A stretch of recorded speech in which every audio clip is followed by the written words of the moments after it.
Si os parece, podemos ir, ¿no?, iniciando la presentación y así ya que se termine, mientras yo presento, que termine de incorporarse la gente y así ya luego cuando entremos de lleno en la mesa redonda ya más o menos supongo que estarán todos los asistentes. Bien, pues yo estoy encantada de moderar esta mesa redonda. Creo que es una mesa que va íntimamente ligada con la ponencia que hemos escuchado, la ponencia plenaria que hemos escuchado. Además, creo que responde perfectamente a lo que queríamos conseguir con estas jornadas. Antes hacía el símil del... hacía el símil de la imagen que presidían estas jornadas, que era el símil del carrusel, y yo creo que precisamente en esta mesa redonda también se pone de manifiesto la necesidad de que el menor continúe siendo el centro de cualquier tipo de intervención dentro del sistema de protección. Bien, si me dejáis también compartiré pantalla para hacer la presentación.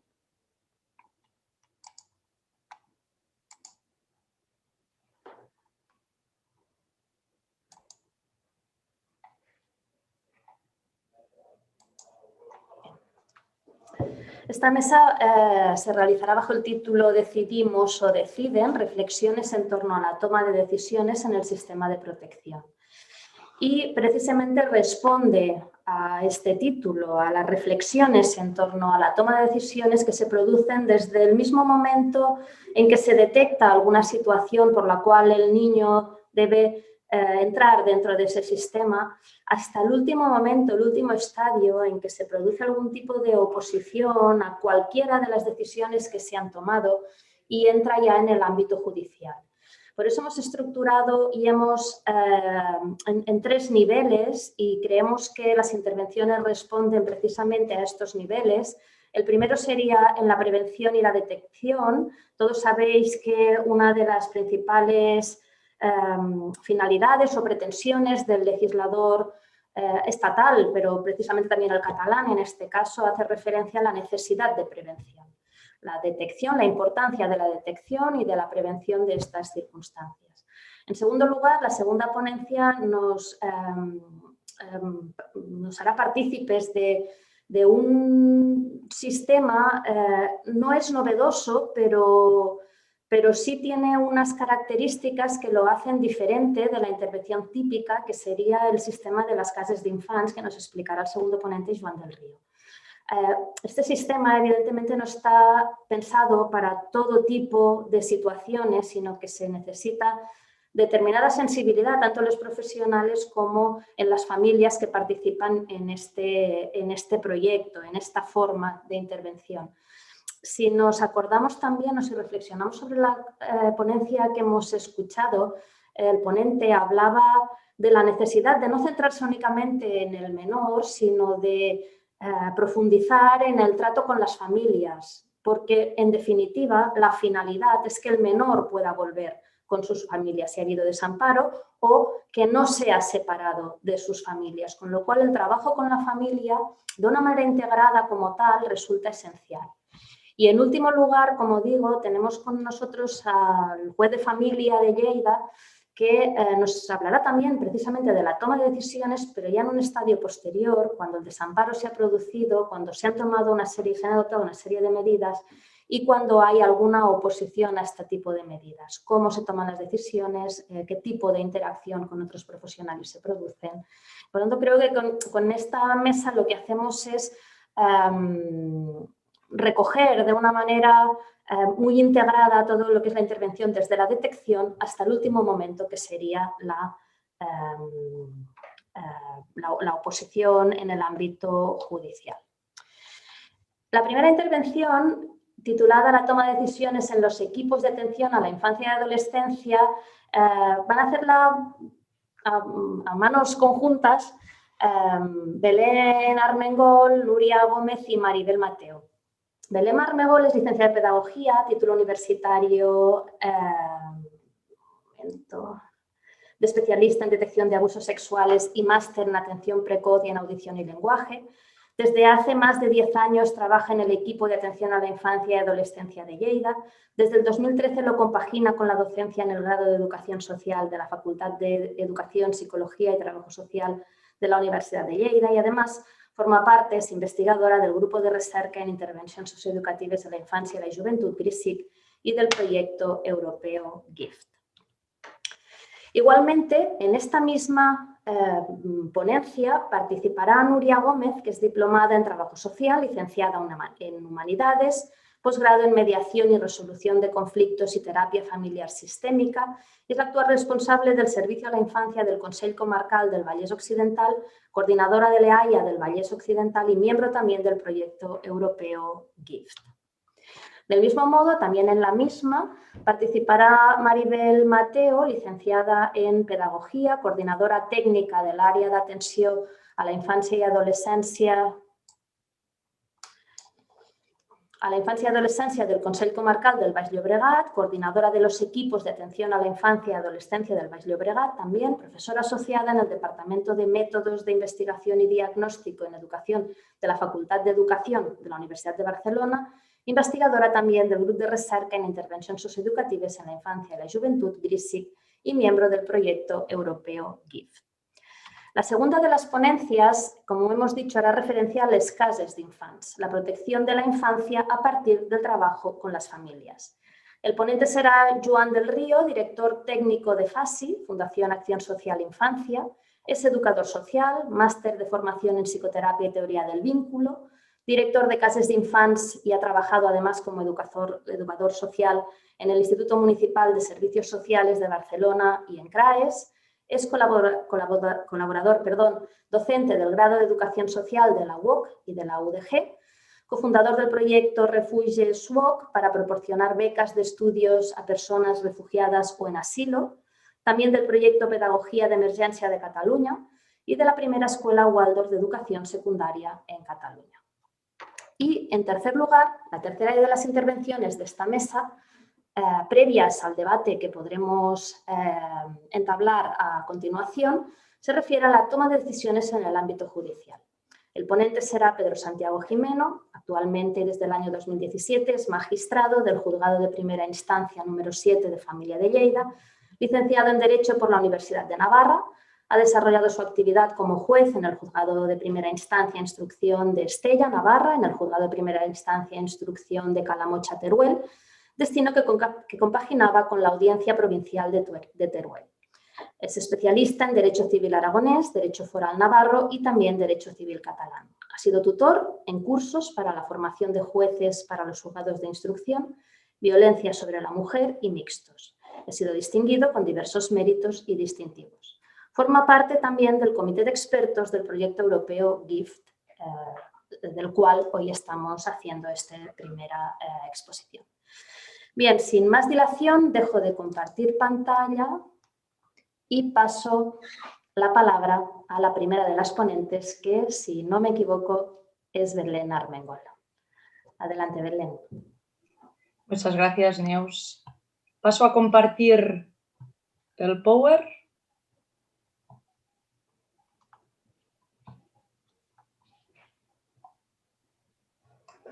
Vale. Antes de todo, primero queremos agradecer la oportunidad de poder participar en esta mesa redonda y poder compartir debate con todos vosotros. Muchas gracias.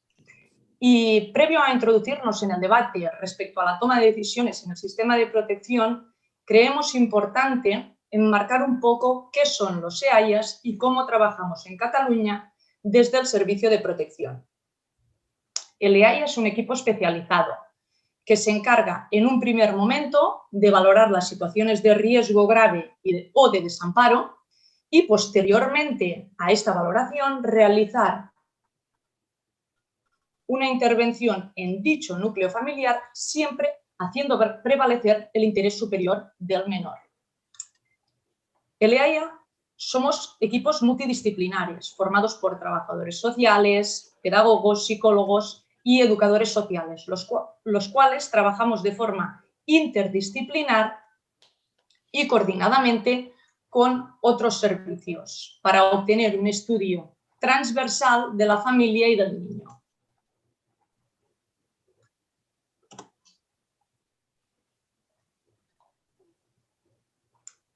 Perdón.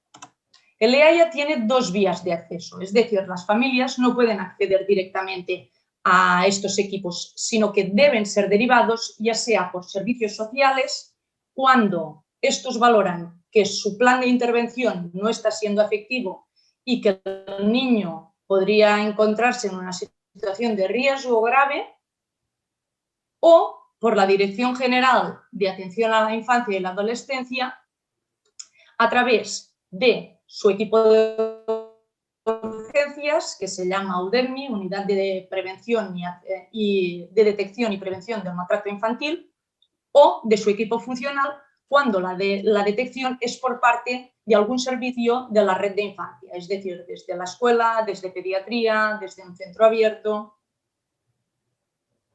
Así pues, cuando se abre un expediente en el EAIA, este realiza un estudio biopsicosocial que mediante entrevistas individuales, entrevistas duales, entrevistas familiares y coordinaciones y reuniones con la red de apoyo social, educativo y sanitario, valoran la situación del menor y emitimos una valoración al respecto.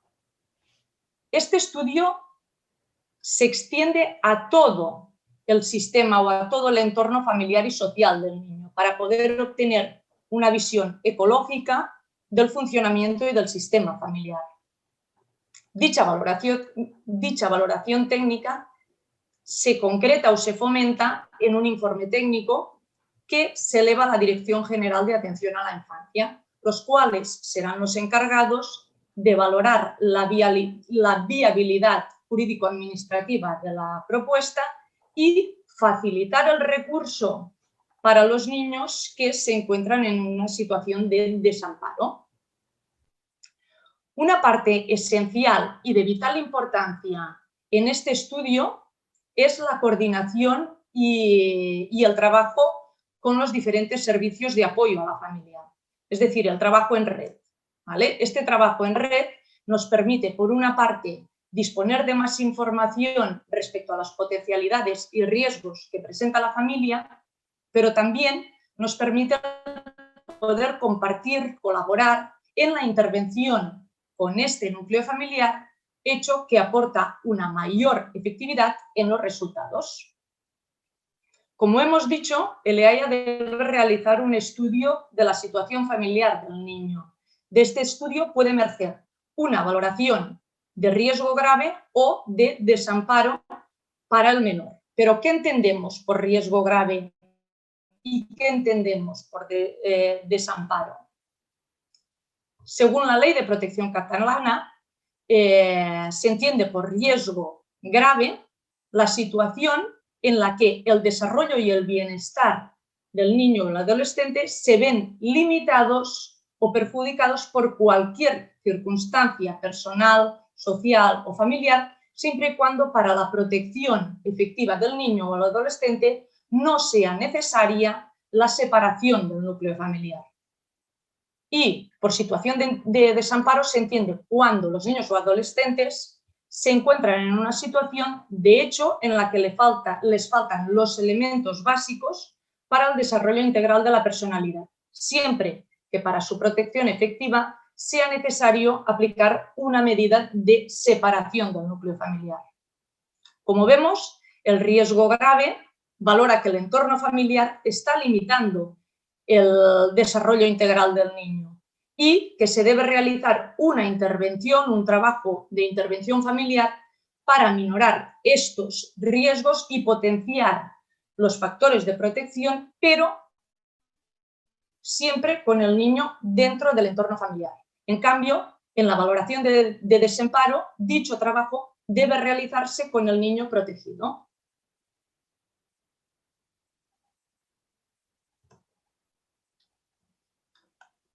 Ahora va a continuar mi compañera Nuria. Que había empezado con el micro parado. Bueno, para llevar a cabo esta valoración y la toma de decisiones, tenemos en cuenta, como ya ha dicho Beth, los factores de riesgo, desamparo que afectan directamente al niño y a su familia, que están recogidos en la legislación catalana vigente. No debemos olvidar, para esta toma de decisiones, los factores de pronóstico de recuperabilidad de los padres en cuanto a sus capacidades parentales marentales y las fortalezas detectadas en su entorno puedan favorecer su recuperabilidad. Los factores de protección detectados deberán siempre potenciarse y enriquecer, mientras que los factores de riesgo y desamparo se deberán aminorar. Se establece, por tanto, un plan de mejora con la familia. Este plan de mejora es la herramienta básica de intervención entre las familias y los técnicos de l'EAIA. Este debe ser realista, consensuado al máximo posible con la familia y temporalizado para ayudar en la toma de decisiones final. La consciencia de dificultades por parte de la familia y cómo estas han podido afectar en el desarrollo personal del niño es un factor de pronóstico favorable para poder trabajar las dificultades existentes y empezar a superar esta situación. Partimos siempre de la premisa que todo el mundo cuenta con potencialidades, por muchas dificultades que puedan presentar. Es necesario detectarlas para poder empezar a trabajar para mejorar la situación y modificar así las conductas que llevaban a la situación de riesgo o posible desamparo. En esta etapa es muy importante poder escuchar a los niños y niñas y a sus familias y hacerles partícipes de esta valoración. Una vez finalizado el estudio, se pueden desprender varias propuestas, como ya comentó Beth. Si se considera que no es necesario tomar una propuesta protectora del niño o niña, se puede proponer el cierre del expediente por parte del servicio especializado. Pero si se valora que, aunque no hay suficientes indicadores para poder proceder al desamparo, existen dificultades que requieren del seguimiento por parte del servicio especializado, se realiza la propuesta de situación de riesgo, con la firma de un compromiso socioeducativo para seguir trabajando con la familia. Este documento que se firma es un plan de mejora entre el equipo técnico y la familia. Si se valora, por otro lado, que la situación es de desamparo, esta debe ir acompañada de una propuesta de medida protectora para el niño o niña, que se adecúe mejor a su situación. Esta propuesta supone la separación de los niños y las niñas de sus padres y la asunción de la tutela por parte de la Administración. Las diferentes propuestas con las que contamos son acogimiento en familia extensa, que es el acogimiento llevado a cabo por familiares, el acogimiento en familia ajena, que es el acogimiento llevado a cabo por personas externas a la familia biológica, el acogimiento familiar en unidad convivencial de acción educativa, lo que se entendería por familias profesionalizadas y, por último, el acogimiento en centro y acogimiento preadoptivo. Esta última medida solo se toma en situaciones en las que no se valora ninguna posibilidad de reunificación del niño o niña a su familia. Este momento de la toma de decisión, después de la valoración de la situación familiar, es el momento más crítico para los profesionales de l'EAIA. Se debe tener en cuenta, como ya hemos dicho, el trabajo realizado durante todo el proceso de estudio, el pronóstico de recuperabilidad, para poder ajustar al máximo posible la propuesta protectora, la afectación en el niño y las niñas de los indicadores detectados, y para ello es imprescindible la información que nos facilita la red de profesionales más cercana a la familia y al niño o niña. La toma de esta decisión nunca es individual, puesto que todos los casos son tratados en las reuniones de equipo e intervienen los profesionales de las diferentes disciplinas. Y para los casos más complejos se cuenta con un supervisor externo. El vínculo establecido con las familias y los niños y niñas durante todo el proceso ayudará a la hora de realizar esta toma de decisiones. Este vínculo, junto con el reconocimiento de dificultades y la colaboración, ayuda a que las medidas sean decisiones conjuntas entre las familias y los técnicos y, por tanto, el impacto en los niños sea menor si existe dicha separación. Pero, ¿qué pasa cuando no existe este reconocimiento de las dificultades y hay graves afectaciones en los niños y niñas? Debemos destacar que estos casos son los menos, pero esta situación puede comportar que como técnicos nos podamos replantear la que consideramos que es la mejor propuesta para el niño, teniendo en cuenta los indicadores y las afectaciones en él, e incluso replantearnos el régimen de visitas con la familia, que sería más adecuado para él. Debemos siempre calibrar las consecuencias que tendrá para el niño o niña el llevar a cabo la medida sin la aceptación y la colaboración de los padres y de los mismos chicos y chicas.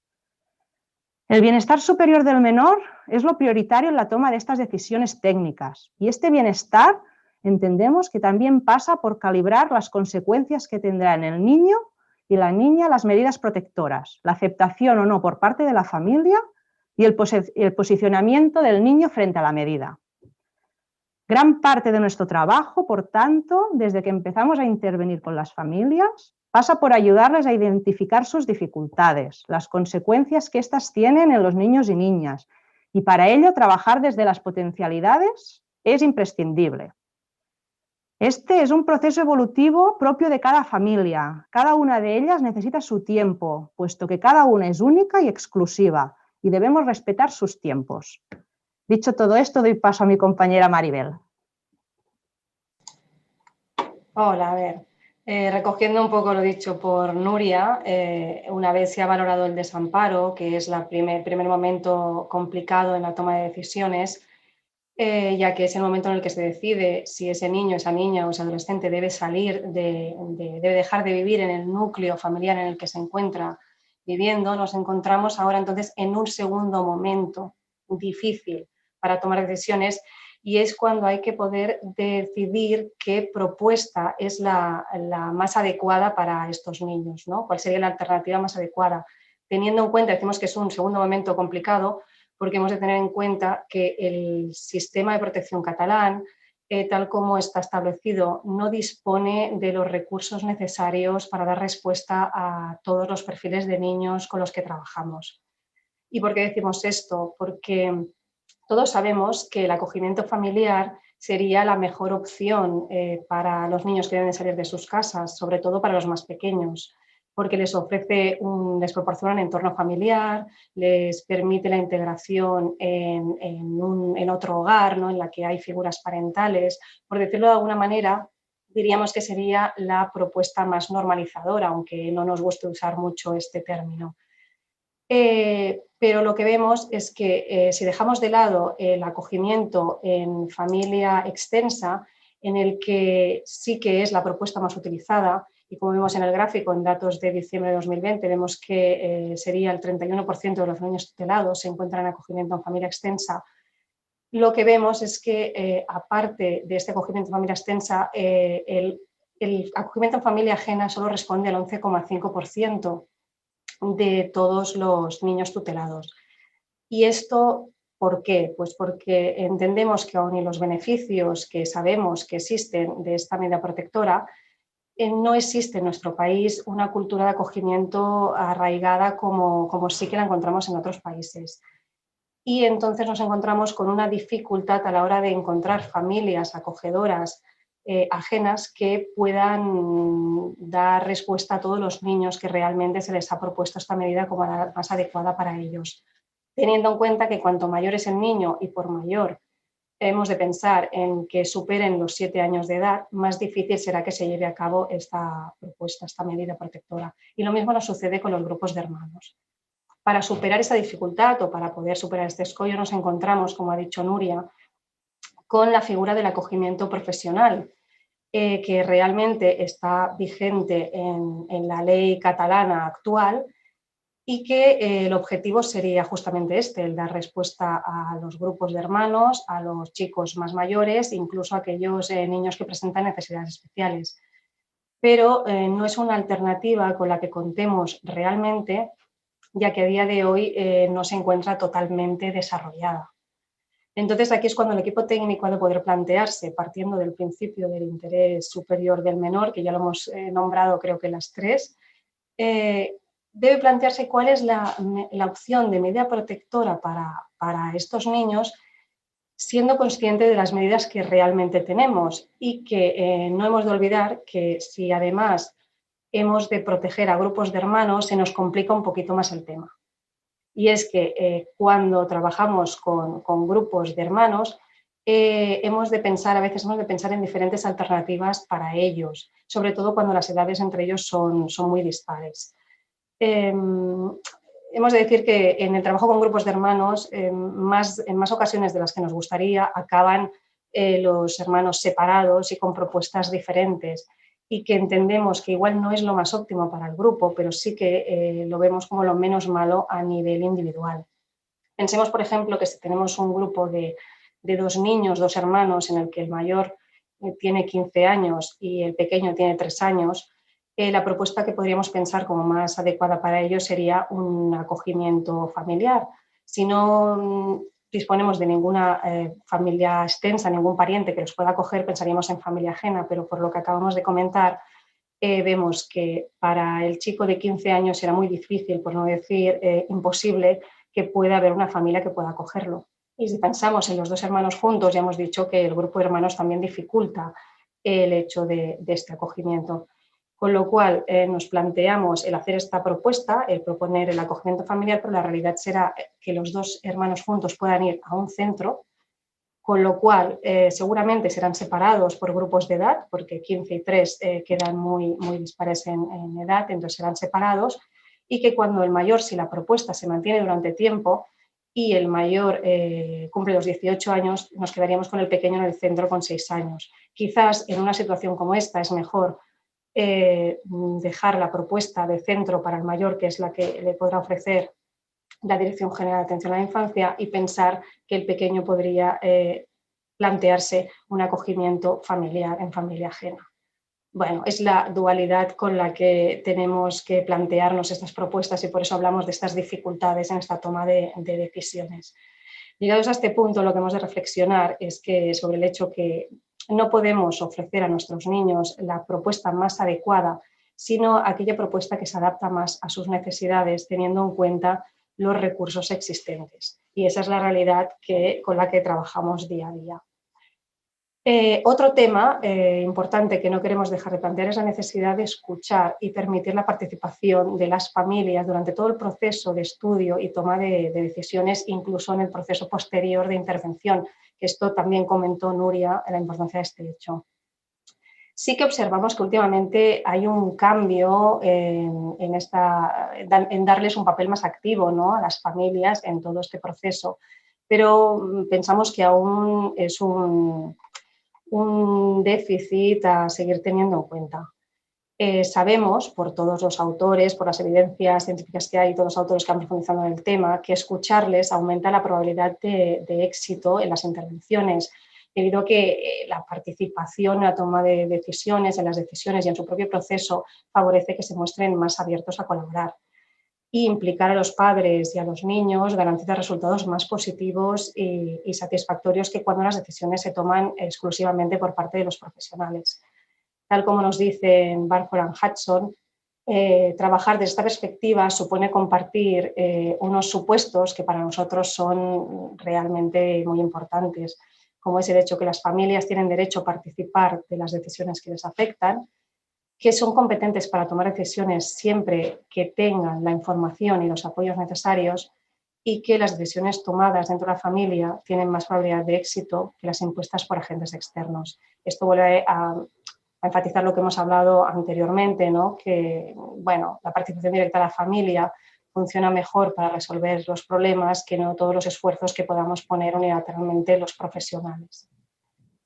Y por último, no queríamos acabar nuestra participación sin hacer referencia a lo necesario que es la generación de espacios como el de estos 3 días para poder sentarnos a reflexionar sobre la práctica cotidiana, ¿no? Esto nos obliga a pararnos y pensar en cómo hacemos las cosas, ¿no?, ya que creo que a todos nos sucede que en el día a día no tenemos el tiempo, ¿no?, para realizar estas reflexiones. Y consideramos que también es de suma importancia poder evaluar nuestro trabajo. Creemos que la evaluación es una asignatura pendiente en el campo social y que evaluar es imprescindible y compartirlo con otros profesionales para poder ir construyendo con más fundamento las bases de nuestra intervención. O sea que gracias por permitirnos participar y gracias por escucharnos. Muchísimas gracias a vosotras, al contrario. Muchas gracias, Beth, Nuria y Maribel, por vuestra magnífica exposición, vuestra clarísima exposición y por la reflexión que habéis introducido en la misma. A mí se me ocurren un montón de temas a tratar y de cuestiones a comentar, pero si os parece lo dejamos para el final, para el debate. Damos ahora la palabra a Joan, que nos va a explicar cuál es su trabajo y cuál es la función de las casas de infants en las que está trabajando. Vale, gracias. Gracias, Neus, y gracias a las tres ponentes anteriores a mí. La verdad es que mientras os escuchaba se me rompe un poco el guión porque habéis dicho, bueno, pues un montón de cosas interesantes que pensaba, bueno, esto que ha dicho ahora Nuria, esto tiene mucho sentido, a ver cómo lo voy a meter aquí. Bueno, lo intentaré, voy a compartir una presentación. A ver si lo hago bien. Supongo que sí, ¿verdad? Que debéis ver mi presentación. El que no la ve bien ahora soy yo. Sí, perfecto, Joan, está bien. Sí, la vemos vale. Bien, sí. Bueno, perfecto. Pues, bueno, quería empezar agradeciendo también, por supuesto, pues este espacio y para mí es un placer, es un honor estar aquí y quiero agradeceros también a la organización que penséis que esto que tengo que explicar, que esto que hacemos en las casas de infants, pues que entendéis que es valioso y que tiene sentido en el marco de esta jornada y también en el marco de esta conferencia, o sea, de esta mesa de redonda en concreto, alrededor de las decisiones, de quién toma las decisiones o de qué espacio le damos, como decía también ahora Maribel, a las decisiones que toman las familias. Pero me gustaría también poner un punto de partida previo que a veces quizás podemos tener como tendencia a olvidar, y es que las situaciones en las que se encuentran los niños y las niñas que atendemos en el sistema de protección y digamos que tienen que ver con que la situación de sus familias las sitúan en esos, ¿no? Pues distintos niveles de riesgo, de desprotección, etcétera, etcétera. Bueno, ahí también hay algo con la toma de decisiones que a veces no nos damos cuenta, ¿no? Y que estos padres, estas madres no han tomado seguramente la decisión de estar aquí, que la injusticia social, la distribución desigual ¿no? del mundo tiene un impacto enorme en que las familias se encuentren en estas situaciones. Así que cuando hablamos del interés superior de los menores, bueno, a mí no me gusta nada hablar de menores. En catalán hablamos dels infants y en castellano aún no he encontrado la forma de traducir bien esto y tengo que decir siempre niños y niñas y adolescentes y es como largo, pero lo cierto es que tal como nosotros lo vemos, tal como lo veo al menos yo, trabajar con las familias es también trabajar en el interés superior de los niños y las niñas, en el sentido de que hay también un derecho que no debemos olvidar, por el que las casas de infantes trabajan activamente, que es el derecho de los niños y las niñas a vivir en familias, a vivir con sus familias en primera instancia y, cuando no, a vivir en entornos familiares. Así que, bueno, os intentaré explicar de forma rápida, porque tengo solo un cuarto de hora, un poco por encima qué es una casa de infants, qué es lo que hacemos en las casas de infants y creo que en esta explicación podremos ir identificando distintos momentos en los que efectivamente la toma de decisiones está muy cerca de las familias. Los padres y las madres deben tomar decisiones para poder participar en un proyecto como Casa de Infants. A ver, ¿dónde está el botón para pasar aquí? Así que, bueno, ¿qué son las casas de infants? Las casas de infants son servicios de carácter residencial y orientados a evitar la institucionalización de los niños que están en situaciones de riesgo elevado o en situaciones incluso de desamparo. Y aquí querría, vemos en la explicación, en lo que explicaba antes Nuria, ¿no? De los distintos, de cuándo se toma la decisión, de centro, no centro, etcétera, etcétera. Bueno, me daba cuenta que ahí las casas de infants no respondemos muy bien, digamos, a esos cajones de los que nos hablaba Nuria, porque atendemos tanto a niños y niñas en situaciones de riesgo relativamente, bueno, moderadas al menos, ¿no? Que a priori se valora que no es un requisito una separación al menos definitiva, ¿sí? Y aunque parece paradójico, el recurso es un recurso residencial, pero está pensado precisamente para evitar la institucionalización. Ahora intentaré desarrollarlo para que esto tenga como un poco de sentido, ¿de acuerdo? Y en cualquier caso, es un recurso residencial que atiende a niños y niñas, pero en el que el trabajo está orientado especialmente a que los padres puedan revertir estas situaciones que los servicios que explicaba antes Beth han identificado como que sitúan a los niños en estas digamos, situaciones de riesgo, pues del nivel de riesgo que sea, ¿de acuerdo? Así que atendemos a niños, pero trabajamos a nivel socioeducativo con los padres, con el objetivo de evitar que a largo plazo estos niños entren en procesos de institucionalización y también en ocasiones justamente al revés, en contribuir a que niños que han estado institucionalizados durante un tiempo puedan realizar el proceso al revés y puedan reintegrarse en su entorno familiar en un paso intermedio que es la casa de infants, que ahora veréis por qué esto tiene un poco de sentido.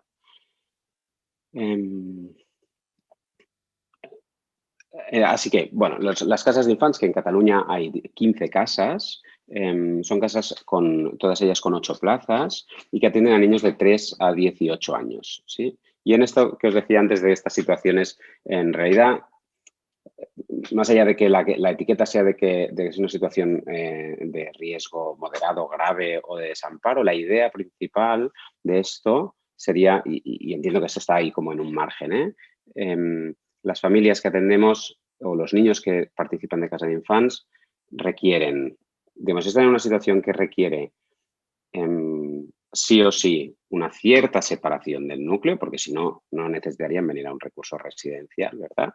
Así que sí que ahora detectamos que es necesario que estos niños tengan otro entorno, que sea un entorno seguro, como también alguien hablaba de este concepto esta mañana, que sea un entorno seguro para ahora, pero no lo suficiente, de la situación de gravedad, no lo suficiente como para que sea permanente, ¿sí? Y también alguien hablaba antes, una compañera, sobre el pronóstico.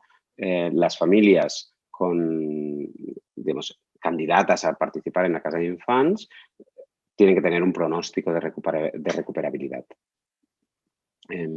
Para esto, ¿cómo observamos si este pronóstico de recuperabilidad existe o no existe? Que esto, digamos, no es magia, no es digamos, algo que alguien se inventa. Bueno, debemos de tener evidencia de algunas cuestiones. Una, que también lo hablaba una compañera, es la idea de la consciencia de dificultad. Las familias tienen que tener, debemos de observar en ellas que son conscientes de que en sus modelos de crianza algo pasa que afecta al desarrollo de sus hijos, que afecta al bienestar de la familia y de sus hijos en especial. Y también tenemos que observar que estas familias, o se les debe de atribuir de alguna forma, ¿no?, desde el sistema, que tienen capacidad de cambio, porque el proceso en casa de infants es un proceso educativo. Así que si son familias que tienen conciencia, tienen dificultades, pero no van a poder hacer los cambios, deberíamos de pensar en otro tipo de recurso, porque la participación en la casa de infants está orientada a este cambio. Y la otra cosa, y aquí creo que esto es relevante para el contexto de la mesa, es que las familias tienen que tener disponibilidad y voluntad, y esto tiene que ser manifiesto. Si las familias no quieren participar, no hay digamos, este movimiento de querer participar de este recurso para hacer cambios, no vamos a poder trabajar. Digamos, es una propuesta que no estará orientada al éxito, y de nuevo habría que buscar algún otro tipo de recursos, ¿sí? Así que ya en la fase de valorar si esta familia va a ser una familia candidata para la casa de infants, ya tenemos que tener la respuesta explícita, y por esto lo digo por el tema de la decisión de las familias, de la familia quiere o no quiere participar. ¿Sí? ¿Cómo es el acceso? Que aquí también nos permite observar un poco cómo es la toma de decisiones, ¿eh? Las situaciones de riesgo, como han explicado muy bien mis compañeras, pues los agentes en el territorio, EAIA, servicios sociales de atención primaria, etcétera, etcétera, son quien detecta estas situaciones, quien las valora, quien les pone pues, la etiqueta. No lo digo en mal sentido, lo digo solo descriptivamente esta etiqueta de cuál es el tipo de riesgo, etcétera, etcétera, etcétera. Y son estos agentes los que derivan a las familias a algo llamado comisión de asignaciones, que es un órgano formado por la Dgaia, por servicios sociales, por los EAIAs de ese territorio y por la casa de infantes de aquel lugar. Y ahí se valora toda la información que trae la gente, etcétera, etcétera. Y de nuevo, una de las cosas importantes que se valora es la voluntad de la familia y en el caso de niños que son mayores de 14, también la voluntad manifiesta del adolescente de participar o no participar en este recurso. ¿Sí? Así que la toma de decisiones está presente ya desde antes de llegar. Y a partir de esto, bueno, pues podría ser que esto o algún otro factor no estuviera presente y el proceso no continúa, o puede ser que efectivamente si la familia, si la valoración es positiva y hay disponibilidad de plazas, empezaría el proceso. Y este proceso es el que me gustaría explicaros un poco. Sé que voy muy rápido, pero en fin. Llegado a este punto, entramos en lo que nosotros llamamos la fase de preingreso. Y lo he puesto así, de nuevo, como para ver qué hay en la toma de decisiones en todos estos puntos. En la fase de preingreso, y esto es una vez pasada la comisión, ¿qué se hace? Pues tanto la persona, digamos, el profesional que ha ido acompañando a la familia en todo este proceso hasta llegar aquí, como la propia familia, como obviamente la casa de infantes, realizamos una reunión, se realiza ya en la casa, en la que, de nuevo, diría que lo más importante de esta reunión, de nuevo, es valorar que esta familia está en disposición, en condiciones, en voluntad de iniciar un proceso que durará más o menos un año como regla general. Y esto es lo que vamos a verificar de alguna forma en esta fase. Y no sería ni una ni dos veces que llegados a este punto se para el proceso y no avanzamos. ¿Sí? La familia finalmente no se realiza el ingreso porque en su capacidad de decidir, deciden no. Y no entro en qué pasa después y en cuál es digamos, en cómo se sigue trabajando con esta familia, pero en cualquier caso, desde el punto de vista de la intervención en casa de infantes, puede ser que aquí la familia diga que sí, puede ser que aquí la familia diga que no, aún estando la plaza. Si avanzamos, si la respuesta es que sí, todos estamos de acuerdo, aquí se aprovecha, pues bueno, pues obviamente se muestra a la familia esto que llevan tanto tiempo que alguien les está explicando, una casa, un recurso, un lugar que es así. Bueno, pues ese día lo pueden ver quién son las personas que estarán acompañando a sus hijos, pero también acompañándoles a ellas en todo este proceso, cómo es el entorno, cómo va a ser tu habitación, qué otras personas están aquí, etcétera, etcétera. Y a partir de aquí, si todo funciona bien, pues arranca formalmente ya el proceso con el ingreso tal día y etcétera, etcétera.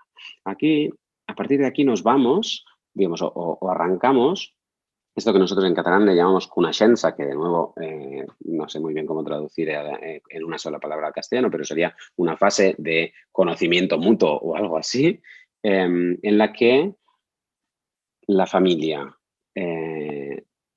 digamos, por partes, conjunta, digamos, todos juntos, cada uno por separado, en espacios familiares, ya empezando en situaciones de vida cotidiana,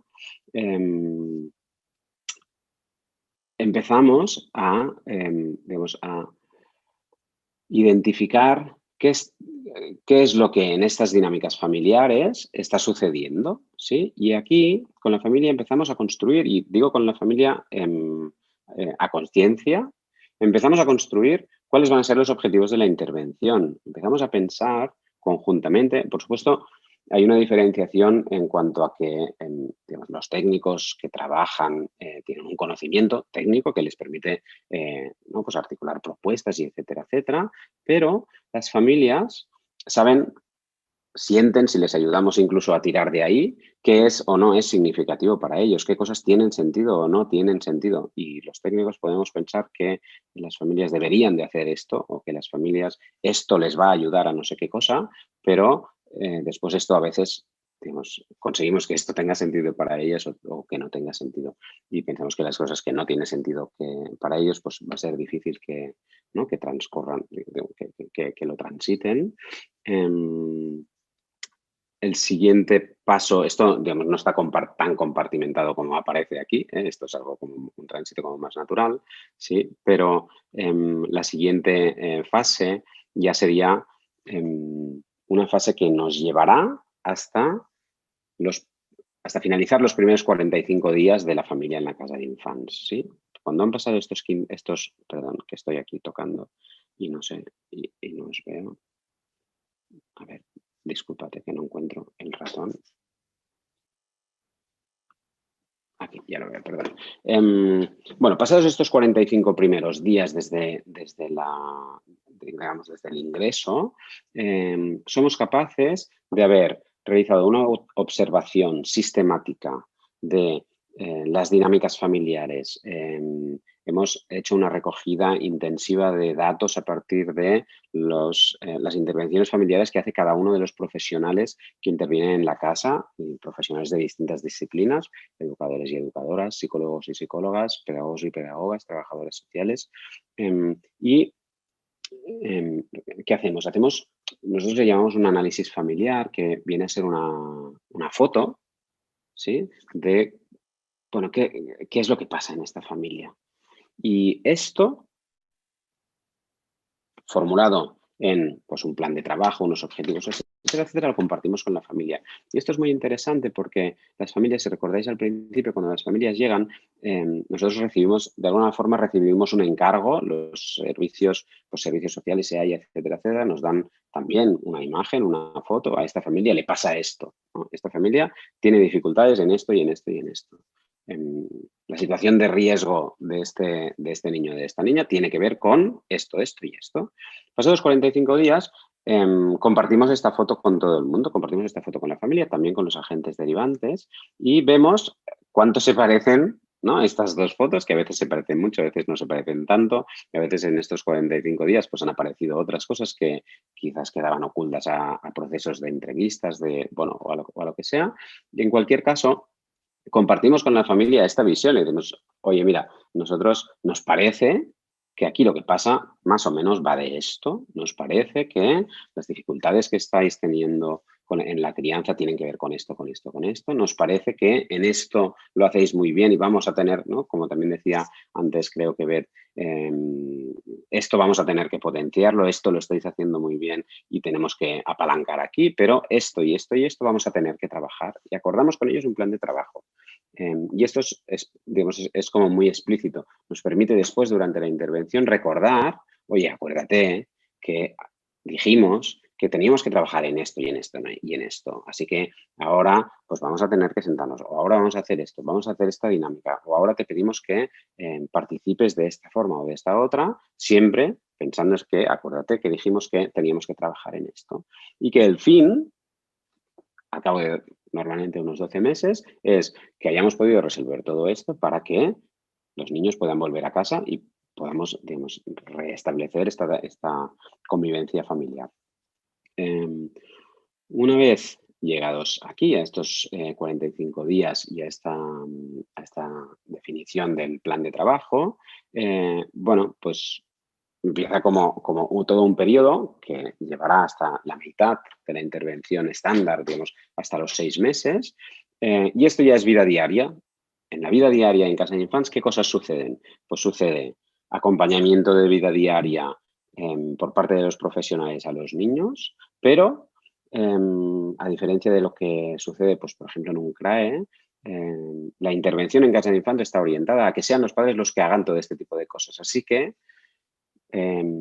por entender y por ser como por poner un ejemplo muy claro, no se trata de que nosotros acompañemos a los niños al colegio, se trata de que ayudemos a los padres a aprender cómo hay que hacer para llevar a los niños cada día al colegio y que lleguen al colegio de una forma determinada, que lleguen a la hora, que el tránsito desde que me levanto hasta que llego al colegio sea agradable y sea una experiencia positiva de vida para estos niños, etcétera, etcétera, etcétera. Así que tenemos familias que vienen por la mañana a levantar a sus hijos de la cama, acompañarles en el desayuno, desayunar con ellos y llevarlos al cole.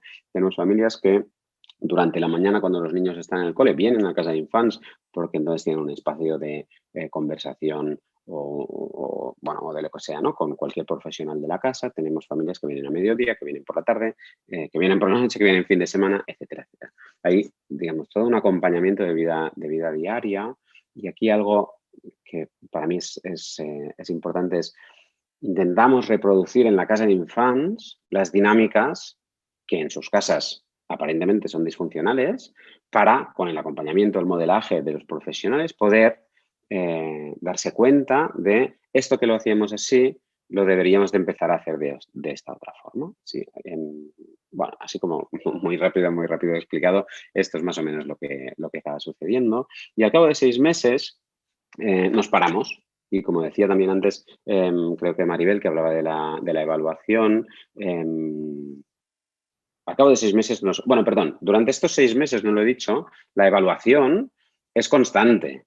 Nosotros, en todas las casas de infants, cada semana, en reunión de equipo, se habla de cada una de las familias, pero no se habla en general, sino se habla de estos 5 objetivos que tenemos con estas familias. Esta semana, ¿qué ha pasado con esto?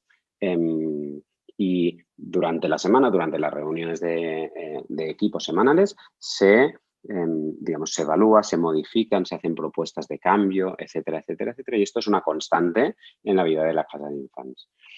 Llegados los 6 meses, ahí sí nos paramos y ahí valoramos qué ha pasado, qué hemos conseguido, qué no hemos conseguido, cómo estamos en estos objetivos que habíamos planteado y, de nuevo, esto, tanto con los agentes como con la familia, lo compartimos. Oye, mira, estamos a mitad de periodo, más o menos. Y habíamos dicho que trabajaríamos en esto, en esto, en esto, y cómo estamos, cómo nos parece a nosotros que estamos, cómo os parece a vosotros que estáis, en esto y en esto y en esto.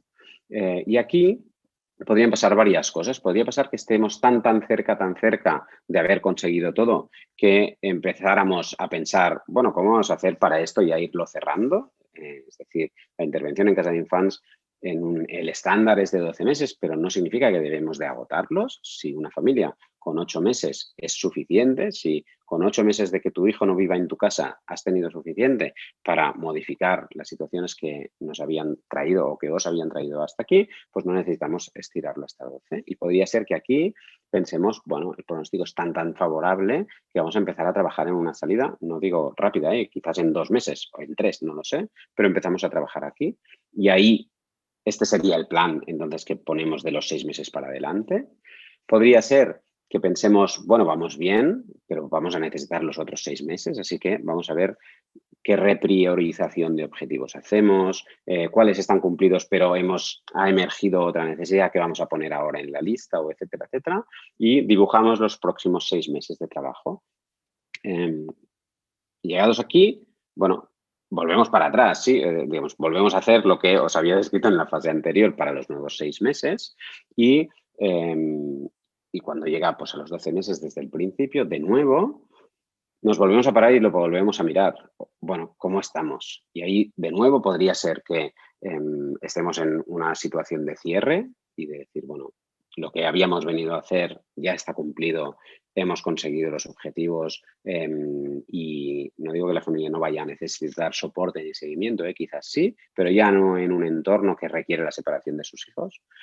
Podría ser que, aunque el pronóstico es favorable, aunque la familia ha hecho un proceso muy positivo, nos falta un poquito y ahí se puede extraordinariamente evaluar una prórroga de 6 meses más, pero, insisto, las cosas han ido muy bien, los objetivos están casi cumplidos, pero nos falta un poquito más de acompañamiento y existe esta flexibilidad. Y también podría ser que llegados a los 12 meses nos demos cuenta que ni con 6 más, ni quizás con 12, vamos a ser capaces de revertir esta situación familiar y entonces ahí hay que tomar otro tipo de decisiones. Digamos, cualquiera de las opciones es una conversación con los agentes, con los referentes de estas familias en EAIA y en servicios sociales, y es una conversación con la familia en la que, bueno, pues de nuevo habrá que tomar decisiones. Y nada, llegado aquí, bueno, pues acabaría de una forma o de otra, pues acabaría el proceso y bueno, pues nada, pues simplemente termina el proceso, nosotros nos retiramos, el resto del sistema de protección pues sigue, digamos, pues seguirá trabajando en la medida que sea necesario y ese es un poco como el resumen así de qué es lo que hacemos. Y sí me gustaría compartir solamente para acabar, no sé cómo voy de tiempo, Neus, algunos datos de estos últimos 10 años que nosotros hemos evaluado y que nos dicen que la efectividad de trabajar con las familias en las fases en las que, a mí me gusta hablar de dificultades, ¿no? Fases en las que las familias tienen dificultades que si no acompañamos, perdón, se acabarán convirtiendo en problemas que quizás no se puedan resolver, que quizás sí necesiten medidas muy agresivas o medidas que, bueno, pues esto, ¿no? Como separaciones a muy largo plazo o permanentes incluso, etcétera, etcétera. La evidencia de alguna forma nos dice que trabajar en estas fases contribuye en gran medida a revertir al menos parcialmente esta situación, y de todas las familias que han pasado en estos años por casa de infants, pues como veis, 3/4 partes de ellas, la salida de casa de infants ha sido el retorno al núcleo familiar. Y en un porcentaje muy, muy grande, más del 86%, aunque digamos, el resultado, de nuevo, es la no institucionalización, sea porque vuelven con sus familias o sea porque pues, a veces tenemos adolescentes que entonces se trabaja con ellos en un proceso de autonomía, o etcétera, etcétera. Y ya está, no sé cómo ha ido el tiempo, que yo no iba cronometrando, Neus, pero esto es lo que quería compartir con todos vosotros.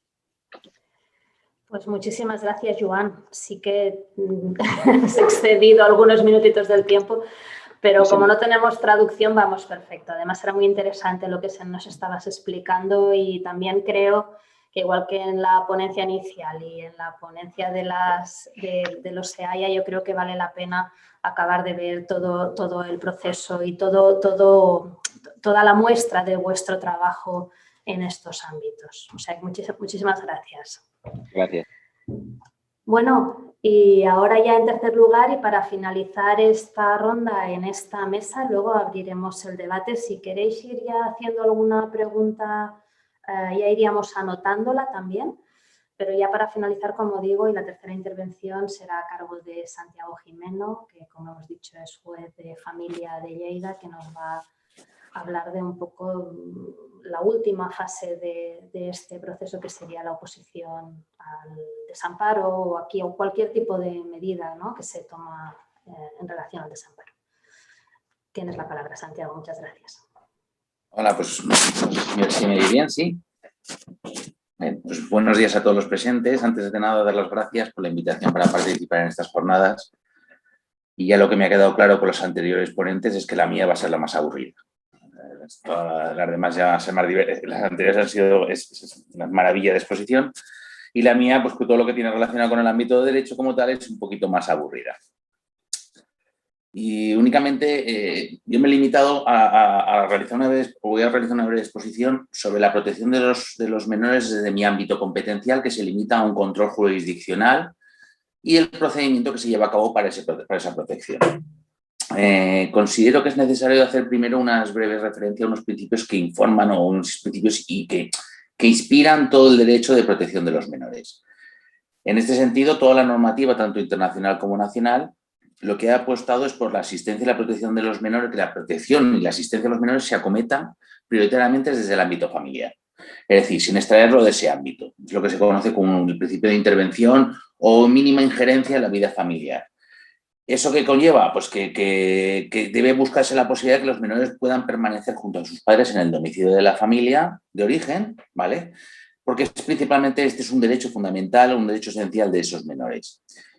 Únicamente indicativo, así se desprende de la Convención de Naciones Unidas sobre los Derechos del Niño, artículo 8, 9 y 16, Carta Europea de Derechos del Niño y jurisprudencia del Tribunal Europeo de Derechos Humanos, que establece que el vínculo entre los padres y los hijos forma parte de la vida familiar y estar juntos representa, por lo tanto, un elemento fundamental de esa vida. Ahora bien, también hay que decir que ese derecho de los menores a desarrollarse y ser educados en la familia de origen no es un derecho absoluto. Y como tal, cede cuando el propio interés del menor haga necesaria la adopción de otras medidas para su protección. Y aquí nos estamos entendiendo ya en el sentido de que cuando el derecho de los padres a permanecer con los hijos cede o queda subordinado al fin que es prioritario y preferente, que es el interés del menor. Por lo tanto, cuando el interés del menor no es conciliable con la permanencia de éste en su entorno familiar, bien porque precisamente el riesgo provenga de ese entorno familiar, o bien cuando provenga de circunstancias familiares o la familia sea incapaz de proteger a este menor, en tal caso está justificada la extracción del menor de ese entorno y, por lo tanto, debe sacarse al menor de ese entorno, superando un test de idoneidad, de necesidad y, por tanto, adoptando las medidas que se consideren más adecuadas al fin pretendido, que no es otro que buscar las que sean menos gravosas o menos perjudiciales para el menor en torno al propósito que se está buscando. Por tanto, lo primero que determina es que esta regulación implica diferenciar dos posibles situaciones. Una, que es la de riesgo, que viene determinado que buscar el desarrollo y el bienestar del niño que se ven limitados por una circunstancia personal, social o familiar y que puede ser susceptible de ser superada dentro del propio entorno familiar mediante una serie de medidas de apoyo arbitradas por la propia administración competente. Y lo que se dice, por otro lado, lo que se establece es una situación de desamparo ya, caracterizada por constituir una situación de hecho en la que el niño o el adolescente le faltan los elementos básicos para ese desarrollo integral de la personalidad y para cuya superación, por tanto, resulta imprescindible adoptar una medida de separación de ese núcleo familiar. Vamos a ver, es decir, hay dos situaciones, la de riesgo y la de desamparo, y reservando esta última para los casos más graves.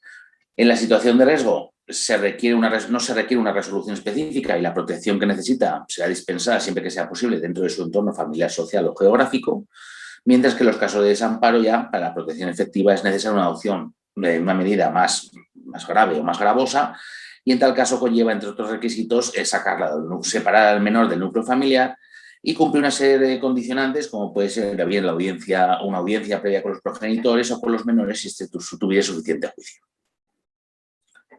Distinción esta que acabamos de aludir que tiene una incidencia principal en el legislador catalán, que incluso atribuye la competencia para cada una de esas funciones a administraciones diferentes, manteniendo la de Gaia cuando se trata de niños o adolescentes desamparados, respecto de los cuales asume inmediatamente las funciones tutelares y su suspensión de la patria potestad, y por otro lado atribuyendo a los entes locales la competencia en los casos en los que los menores están en una situación de riesgo, pero además a efectos de la prevención o como protección, pero sin entrar propiamente en esa situación de desamparo. Ya establecido ese parámetro, quiero entrar un poco en torno al procedimiento que se sigue para la protección de esos menores. El procedimiento judicial está regulado expresamente en la Ley de Enjuiciamiento Civil, artículos 779 y 780, concretamente en el capítulo 5 del título 1 del libro 4. Este procedimiento se engloba junto a otros, como la capacidad, la filiación y el matrimonio, y todos ellos se tratan de procesos especiales que se caracterizan o relajan el principio dispositivo, puesto que hay un interés público subyacente en todos ellos, y por lo tanto la regulación conlleva que hay una regulación específica tanto en esos procesos especiales como unas disposiciones generales a todos ellos. Comenzando por esas disposiciones generales, únicamente por no ser, es que me parece que esto es un poquito ya un poco rollo para esta situación porque realmente no incide propiamente en ningún tipo de protección y de medida adecuada en torno a las menores, sino simplemente es limitado a un control. Únicamente mencionar que los procesos de menores no se pueden iniciar de oficio, por lo tanto tiene que ser alguien ajeno a la función jurisdiccional quien inicie el proceso, que en principio las partes no pueden disponer del objeto del proceso y en consecuencia el legislador ha prohibido tanto la renuncia como el allanamiento, la transacción y permite solo el desistimiento con ciertas limitaciones. Se garantiza una garantía del interés de los menores que siempre interviene en el Ministerio Fiscal como un representante de ese interés público que concurre en estos casos. En los procesos de menores, la actividad alegatoria o probatoria no queda exclusivamente limitada a favor de las partes, sino también que el juez puede determinar o intervenir de oficio con la solicitud de pruebas que considera pertinentes Se establece un principio de publicidad que puede restringirse en supuestos concretos, es decir, no es necesaria la publicidad en estos procedimientos, y por otro lado las sentencias que nos llevan una eficacia a omnes o para todos y obliga por lo tanto a su publicación en los registros correspondientes. En cuanto al ámbito de aplicación, en principio el procedimiento al que me se hace referencia, el 780, no precisa qué resoluciones administrativas pueden ser impugnadas a través de este procedimiento, y por lo tanto permite con carácter general que a través de este cauce se impugnen cualquier tipo de resolución administrativa en la que intervenga una entidad administrativa en la que tenga encomendada esa protección de los menores. Atendiendo principalmente al número de procedimientos que se conocen en los distintos juzgados, la gran mayoría, o al menos en el mío, la gran mayoría se refieren a resoluciones administrativas en las que se declara al menor en situación de desamparo, la resolución administrativa que dispone un acogimiento cuando los padres o tutores consideren que no se ha acordado la modalidad de acogimiento que es más adecuada para el menor, es decir, digamos, que la situación de acogimiento que se ha planteado, los progenitores no comparten que es la más adecuada, y por otro lado, principalmente para resoluciones administrativas que acuerdan o bien la supresión o la reducción de un régimen de visitas del menor acogido. Esos son las tres principales procedimientos que suelen surgir o que suelen llamar o llegar al juzgado. En torno a la competencia, únicamente referir que corresponde a los juzgados de primera instancia, y si hay un juzgado de familia especializado o con función especializada, conoce este juzgado, y por otro lado, el competente será atendiendo al domicilio de la entidad protectora. En cuanto a las partes intervinientes, únicamente se establece que ya vienen recogidos expresamente en el precepto que hemos mencionado, y por lo tanto puede intervenir tanto los menores como afectados por la resolución, como los progenitores, los tutores, acogedores, guardadores, el Ministerio Fiscal y aquellas personas que expresamente se permita o se les reconozca esa legitimación. Lo más llamativo en torno a la legitimación activa o quien interviene o quien inicia este procedimiento, lo más llamativo es en torno a los menores, porque si antiguamente no se establecía o quedaba un poco en la duda de si podían intervenir en el procedimiento, actualmente sí que se considera que tienen legitimación activa y por tanto pueden iniciar ellos mismos el procedimiento, pero siempre y cuando serán representados, por lo tanto serán asistidos por sus representantes legales, pero si hay un conflicto de intereses con los progenitores, en tal caso será necesaria la asignación a de un defensor judicial precisamente para que lo represente. Por respecto a la posición, si está la posición activa del procedimiento, la posición activa viene determinada o viene asumida por el ente público a quien se le encomienda la protección de menores. Y en cuanto a las personas que intervienen en ese procedimiento, hay que establecer aquellas que tienen relaciones que ejerzan el ejercicio de la patria potestad o la tutela respecto del menor. Y aquí viene recogido para aquellos casos en los que uno de los progenitores muestra su conformidad con la resolución que se ha adoptado, mientras que el otro no se muestra conforme e impugna la resolución, y por lo tanto aquel que muestra su conformidad sí que puede intervenir en el procedimiento y por lo tanto es llamado al mismo para por lo menos oír y determinar cuáles son las razones o cuáles son las consideraciones que él puede realizar en este procedimiento. Y por otro lado, la defensa, y por otro lado, la intervención evidente del Ministerio Fiscal, como ya hemos hecho alusión anteriormente, puesto que ostenta las funciones de defensa de la legalidad y, por lo tanto, del interés público y social y derecho de los ciudadanos, determinando o representando al menor, asumiendo, por tanto, su defensa e instando aquellas medidas o adoptando aquellas medidas que considere necesarias, atendiendo a la situación y las necesidades en ese momento. Una vez establecido esto, en cuanto al procedimiento, lo primero que debe resaltarse en torno al procedimiento es un procedimiento preferente, es decir, un procedimiento que requiere cierta celeridad y que viene determinado esa celeridad que se potencia además por que no es necesario una reclamación administrativa previa a diferencia de lo que supone para el régimen administrativo común. Es decir, no es necesario agotar la vía administrativa, sino que en el momento que dictado la resolución administrativa puede impugnarse directamente ante los juzgados. En cuanto al procedimiento, este se inicia con un escrito inicial que debe contener la concreta pretensión que se insta, la resolución a la que se opone, con la fecha de notificación de la misma, y también si existen otros procedimientos relativos a este menor. Es decir, en ese momento, el actor, que en este caso puede ser el menor o los progenitores, presentan un escrito sucinto o un escrito inicial que debe contener las indicaciones que acabamos de referir y el ente, principalmente el ente administrativo, sobre el que se ha dictado para comunicar la asistencia principalmente de ese procedimiento. Junto a los datos que vienen establecidos expresamente en la ley, evidentemente habría que añadir los datos personales del solicitante, así como su domicilio a los efectos de las notificaciones. Únicamente menciona que este escrito inicial, por ese principio de celeridad en la tramitación del procedimiento, no exige la intervención de ningún abogado y procurador y, por lo tanto, únicamente es una petición inicial de que se va a impugnar esa resolución porque se considera que no es favorable a los intereses del progenitor o de los progenitores que impugnan la misma. Una vez recibido ese escrito inicial, lo que se realiza es dar traslado a la entidad pública para que presente el expediente completo administrativo que se haya realizado. Únicamente mencionar que en torno al plazo para la formulación de este escrito inicial se ha establecido con carácter general un plazo de 2 meses, si bien para la declaración de desamparo se han fijado 2 plazos. Uno que viene establecido de 3 meses para oponerse judicialmente a la resolución que acuerde el desamparo y otro que es de 1 año para la solicitud de unos progenitores o titulares de una tutela para que quede sin efecto la intervención protectora acordada siempre que se haya producido un cambio sustancial en las circunstancias que motivaron esa situación de desamparo. Es decir, podemos hablar de un plazo general de 2 meses y un plazo de 3 y 1 año atendiendo las situaciones de desamparo, principalmente para interponer esta reclamación previa.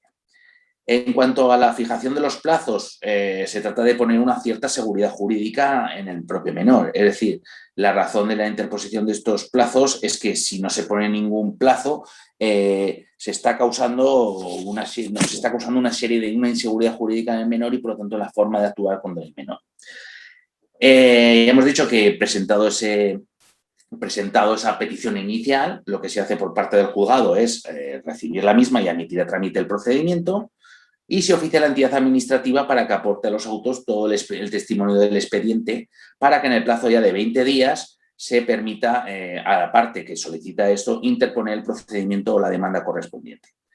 Ahora bien, que no interpone la demanda o no plantea ningún tipo de demanda, en tal caso se entenderá que se sobresee el procedimiento y por lo tanto que se ha procedido un desistimiento con archivo del procedimiento. Desistimiento que no impedirá que si se cumple dentro de los plazos pueda instar nuevamente la petición. Así pues, que transcurridos, es decir, dado plazo para la interposición de la demanda, el impugnante de esa resolución judicial interpondrá la demanda, que en cuyo caso sí que se exige ya la intervención de abogado y procurador para su tramitación. Admitida la demanda, el letrado y el juez, una vez examinada la correcta constitución de esa relación jurídica procesal, debiendo incluso determinar la posibilidad de intervención de terceras personas o incluso la posibilidad de plantearse una acumulación de procedimientos en caso de que en la petición inicial se hubiera realizado o se hubiera mencionado la existencia de otros procedimientos que afecten al menor, se emplazará a las partes y en cuyo caso se considere a la entidad pública o la entidad que haya dictado la resolución administrativa correspondiente un plazo de 20 días para comparecer y contestar la demanda en los términos que tenga por conveniente. Tras la contestación, se realizan los trámites, que continúa por los trámites del juicio verbal normal y se cita a las partes una comparecencia donde realizar las alegaciones. Y es ahí, en la prueba, y por lo tanto en el acto del juicio, donde ya se realizan o se procede a oír a los distintos técnicos o profesionales que hayan podido intervenir en ese expediente e incluso a los progenitores y al propio menor si se considere que tiene suficiente juicio o se considere que es aceptado. Una vez ya conocido el juicio, se dicta la sentencia, que podrá ser objeto de recurso, tanto de recurso de apelación o recurso de casación ante el Tribunal Supremo, si esta resolución conlleva interés casacional, es decir, que sea opuesta a una doctrina del Tribunal Supremo o exista jurisprudencia contradictoria entre las distintas audiencias provinciales. Bueno. Salvado el procedimiento, a lo largo del procedimiento, en torno a las medidas cautelares, que puede ser además un punto de inflexión en el sentido que los progenitores quieran una resolución, digamos, una solución jurídica inminente en un determinado momento del procedimiento, porque aunque intente la celeridad del mismo, es evidente que este procedimiento como tal conlleva una duración y por lo tanto que se extiende en el tiempo. En cuanto a la solicitud de medidas cautelares, que es una forma de intentar, a lo largo del procedimiento, intentar poner alguna solución, en principio nada impide la posibilidad de adoptar estas medidas cautelares, si bien las mismas siempre deben adoptarse siempre que exista una situación que sea realmente jurídicamente cautelable y que esté debidamente acreditada. Es decir, se trata de adoptar medidas cautelares de protección al menor cuando sean necesarios para evitarle a este menor unas perturbaciones dañosas, lo que determina en consecuencia que deben rechazarse la adopción de cualquier tipo de medida cautelar cuando lo que se solicita realmente es un anticipo de la estimación de la demanda de oposición sin concurrir razones de urgencia o necesidad que justifiquen esa adopción. Es decir, cuando lo que se pretende únicamente con las medidas cautelares es simplemente que se haga sin efecto la declaración de desamparo, de bienes inútiles y por tanto innecesarias. Quiero hacer aquí, que es bien donde viene quizá un poco que es lo más conveniente para la exposición que nos ocupa ahora. Y es en torno a ese control, cómo se realiza ese control y por tanto las pinceladas que proceden en torno a la situación de desamparo. Una viene determinada en el sentido, en el ámbito de la prueba, en el sentido de que cuando un menor está protegido por una declaración de desamparo, lo que se está produciendo lo que está produciendo realmente es un incumplimiento de los deberes inherentes a la potestad y, por lo tanto, corresponde demostrar a quien manifiesta lo contrario y, por lo tanto, a quien manifiesta o que se niegue a esa situación de desamparo. Por lo tanto, serán los padres los que tendrán que probar que no procede, por lo tanto, esa declaración de desamparo. Así lo establece la sentencia del Tribunal Supremo, a la primera sentencia 6 de junio del 2014, entre otras. Y, por otro lado, y es aquí también donde quizá tiene más incidencia la exposición, y es que el juez a la hora del enjuiciamiento no se tiene en cuenta las circunstancias que se tuvieron en el momento de la declaración de desamparo, sino también que es procedente que el juez examine, si en el momento que examine la impugnación de desamparo, si se ha procedido un cambio de circunstancias con posterioridad al dictado de la resolución de desamparo. Es decir, en el momento del juicio, lo que se determina no solo si se han cumplido los requisitos necesarios para que se produzca ese desamparo inicial, sino también si ha habido un cambio en las circunstancias de los progenitores que determine que se pueda, por lo tanto, volver a priorizar o declarar o determinar que ese desamparo inicialmente producido ahora ya no concurre, lo que determina, por lo tanto, que los progenitores puedan asumir nuevamente esa patria potestad del menor. Evidentemente, para que se produzca esto, conlleva una serie de requisitos necesarios, y es que no nos vale simplemente con una alegación de que se considera que se han dado las circunstancias, sino que realmente tiene que valorarse o equilibrarse si la situación de acogimiento o la situación que en ese momento esté el menor con el retorno al ámbito familiar es favorable o no a este, puesto que en caso contrario, aunque sí que hayan podido cambiar las circunstancias de los progenitores, evidentemente hay que equilibrar en busca del interés del menor si es adecuado o no ese retorno familiar. Bueno, esto es mi exposición a nivel jurídico. Yo es que considero que es más adecuado, ya está, entrar en la mesa de debate por si hay alguna cuestión en ese control, en esa intervención judicial, que propiamente lo que es el procedimiento en sí, que se limita únicamente a ese control administrativo y control que entiendo que se produce de forma adecuada de todas las actuaciones que se están realizando a nivel administrativo previo y, por tanto, en ese expediente, y que mis ponentes predecesores han desarrollado adecuadamente y convenientemente, evidentemente. Perfecto, Santiago, pues muchas gracias. Yo creo que has enmarcado perfectamente todo el procedimiento.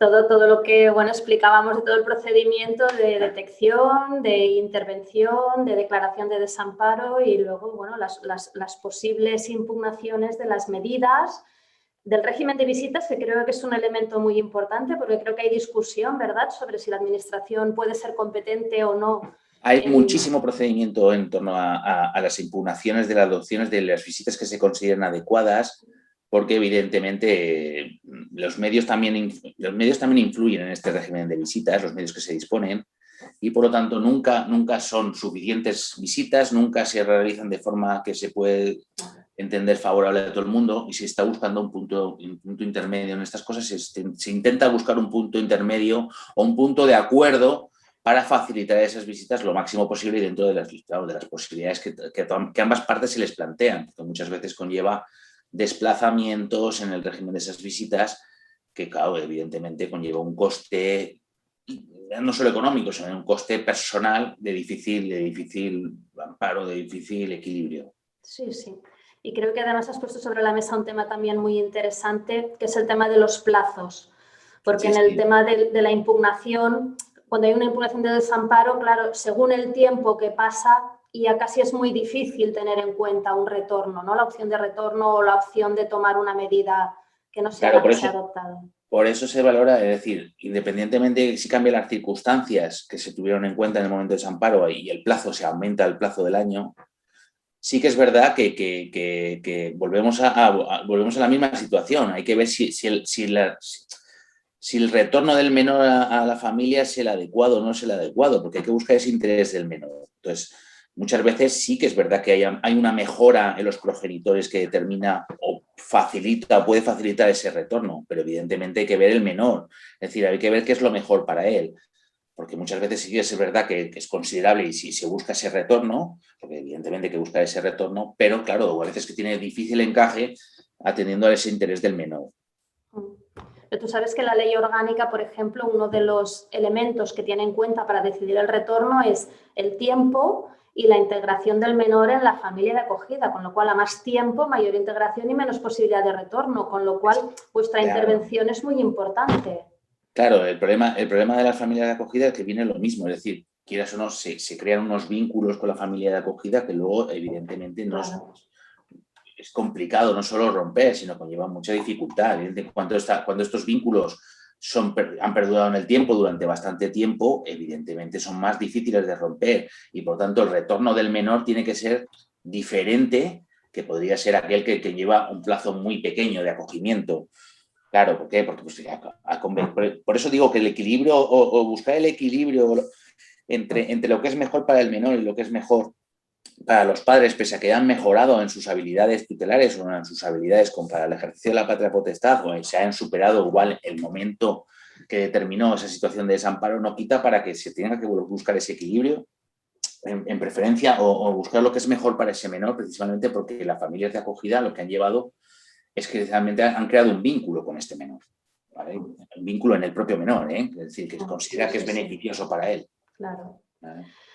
Una de las intervenciones destaca que es importante enmarcar la intervención en el ámbito jurídico, sobre todo porque desde el trabajo se desconocen servicios sociales, escuelas, pediatría, se desconoce todo este entorno y que resulta muy interesante conocer este entorno. De hecho, yo creo que es sustancial conocer todo el marco jurídico en el que se desenvuelve este proceso. Es decir, más que nada lo que tengo aquí, que estuve mirando, hay sentencias del Tribunal Supremo donde establecen precisamente este equilibrio que estamos mencionando, en el sentido que no es para restablecer la unidad familiar, no es suficiente que haya una mejora en las condiciones de los progenitores, sino que es necesario que se hayan procedido, aparte de las condiciones que supongan la eliminación del riesgo para el desamparo, sino que compensen también el interés en que no se mantenga la situación de acogimiento. Es decir, tiene que valorarse principalmente que no es necesario que no procede esa situación de acogimiento, puesto que el tiempo transcurre de la familia de acogida y su integración en ella y en el entorno, si es satisfactoria, habrá desarrollado unos vínculos afectivos con el menor, ¿vale? Y todo es necesario, por lo tanto, equilibrar o determinar si es lo adecuado para el desarrollo físico y psíquico del menor. Eso es lo que establece la jurisprudencia con carácter general, en el sentido de que, bueno, valora que hay que ver no solo si ha procedido si las condiciones de los progenitores han variado, sino también si es adecuado ese cambio para el propio menor, dado que ha creado unos vínculos con la familia de acogida. Claro, evidentemente. Sí, sí. Sí, para ello el tiempo es esencial y en esto quizá podríamos dar paso a Joan. También hay preguntas respecto de vuestro trabajo en estas casas, cuántas plazas, Y me ha parecido, también hablando del plazo, me ha parecido que hablabas de un año del trabajo en las familias en la que limitáis vosotros el tiempo. Sí, bueno, en realidad no es que lo limitemos nosotros, Neus, sino que tal como está diseñado digamos, la tipología de servicio, que al final es un servicio público de la Dgaia de gestión delegada, de las 15 casas que hay en Cataluña. La entidad para la que yo trabajo, FASI, gestiona 13 de ellas y, de hecho, digamos, fuimos la entidad que en su momento, juntamente con la administración pública, diseñó esta tipología de recurso. El hecho de que sea... digamos, no es una limitación que imponemos nosotros y ni siquiera que sea por capricho, sino que tiene un sentido que tiene que ver con, a ver, si nos encontramos una familia que tiene unas dificultades que requieren un proceso que va a durar 5 años para estar en condiciones de poder atender de nuevo a sus hijos, bueno, quizás aquí yo sé muy poco de esto, pero quizás hay un tema de colisión de derechos o de protecciones ¿no? Es decir, sí, la familia tiene derecho a hacer este proceso, pero el niño también tiene derecho a transitar un tiempo de su vida que sobre todo los niños, ¿no?, que son muy pequeños, que tienen un impacto tan grande sin estar ¿no?, mareado yendo para aquí, yendo para allá, o esto que ahora decía Santiago de, bueno, este niño está en una familia y ahí ahora han pasado cosas. Sí, es verdad, la familia biológica ahora tiene derecho porque ha reconstituido no sé qué, pero el impacto que tiene este niño ahora volverlo a sacar, ¿no?, que tiene el tema de traumas vinculares y qué pasa con esta nueva separación, que es una retraumatización de la separación de entonces, y etcétera. Entonces, en cualquier caso, el proceso en casa de infants a nivel estándar está pensado para hacerse en 12 meses. También es cierto que no podemos olvidar que una familia participe de casa de infantes es un proceso muy exigente, porque si esta mamá, este papá tienen que venir 3 días por semana a despertar a sus hijos de la cama a las 7 de la mañana para acompañarles a cole, etcétera, etcétera, y viven más o menos cerca, pero no vivirán en el mismo edificio, y etcétera, etcétera, etcétera. Bueno, pues esto tiene un esfuerzo que alargado mucho en el tiempo es difícil de sostener. Y además hay algo que también observamos, que es como los niños, aunque sean pequeñitos, tienen conciencia de que esto es temporal, alargar el proceso, digamos, cuando el objetivo está muy lejos en el tiempo, es difícil también sostener la voluntad y sostener el trabajo, la ilusión, diría incluso, de estamos trabajando para algo, ¿no? Cuando llevamos ya mucho tiempo, bueno, ¿cuándo vamos a volver a casa? Que era para esto que habíamos venido aquí, para después poder volver a casa. Entonces tiene como poco sentido alargarlo. Y en referencia a la otra cosa... perdona, dime. No. Era respecto al tiempo, porque la ley establece, en los acogimientos temporales, establece un plazo de 2 años máximo, con lo cual supongo que también os marca, ¿no? Porque a los 2 años hay que o tomar una medida definitiva o reintegrar al menor. Y perdona por lo de menor, pero es que como la ley habla siempre de menor, ¿verdad, Santiago? Lo sé. Son lenguajes distintos, no pasa nada. No pasa nada. Mira, aquí tengo que decirte como, bueno, no tengo una respuesta corta, porque en realidad la medida, nosotros atendemos a niños que están que la medida protectora puede ser una tutela, y de forma que esta temporalidad de la que tú hablas no la tenemos tan presente. Es una medida de tutela y se delega la guarda a la dirección de la casa de infantes, así que en realidad es una medida de ingreso en un centro. Lo que pasa es que es un centro con una temporalidad corta y con un proyecto de recuperabilidad. Y también tenemos niños que la medida protectora es la guarda administrativa, en la que son los padres y las madres que ceden la guarda no sé cómo se dice en castellano esto de la guarda, no sé si igual, pero es la dirección del centro de la casa de infantes que asume la guarda de este niño, aunque los padres mantienen funciones tutelares. Y esto, cuando se constituye esta medida, o no sé si se dice así, a esto se le pone una temporalidad, pero al ser voluntario es algo que podemos, que pasado un tiempo la familia puede renunciar y puede decir, pues mira, esto que dije que sí que me parecía bien, ya no me parece bien, o podríamos alargarla si se considera necesario. E incluso en ocasiones trabajamos también con familias en las que ni siquiera hay una medida protectora como una guarda, y que desde los servicios se considera que este niño, que atender a esta situación con un expediente de riesgo, a veces con un compromiso socioeducativo, es suficiente para poder, como medida protectora, aunque la atención sea también desde casa de infantes. Así que no tiene tanto que ver con que las medidas no se encorseten, y ahí, por suerte, en general, pues tenemos como bastante flexibilidad. Vale. Para Joan también, lo que pasa es que si queréis intervenir algunas de las técnicas, creo que también va muy relacionada a la pregunta. Pero para Joan nos preguntan 2 temas, uno anterior y uno posterior, es si el pronóstico que realizáis vosotros coincide normalmente o puede diferir del que realizan las SEAIAS, y luego si a posteriori tenéis algunos indicadores de cómo está funcionando vuestro trabajo. Bueno, pues mira, te diría que hay de todo, y que me doy cuenta, nosotros nos damos cuenta siempre de la gran dificultad que tiene muchas veces para Leaya, incluso también para servicios sociales, etcétera, hacer una foto, ¿no?, como muy exacta de cosas que no estoy pudiendo ver a veces, ¿no? Y que en general, bueno, pues hay que construir, me imagino, hay que construir una historia con trocitos de piezas, pero quizás, digamos, no hay una cámara en un domicilio que nos permite no ver exactamente todo lo que está pasando. Entonces, bueno, pues hay indicadores, nos pasa esto, la escuela nos dice, ¿no?, la escuela informa de esto, hay tal cosa, y ahí, bueno, pues se hace una foto. Y es una foto que entiendo que es, digamos, la más realista a la que se puede aspirar desde allá, pero viviendo cada día con los niños en una casa de infantes, con unos padres y unas madres que participan, que están ahí, que en situaciones de estrés, en situaciones de etcétera, etcétera, bueno, pues reaccionan y les pasan cosas. Entiendo que simplemente es que en el contexto de la casa de infantes a veces podemos ver cosas que de otra forma es muy difícil ver. Y en cuanto estrictamente al pronóstico, pues sí, a veces los pronósticos, bueno, claro, es que son pronósticos, no son certezas, no siempre acertamos, ojalá siempre acertáramos con los pronósticos, pero sí puede ser.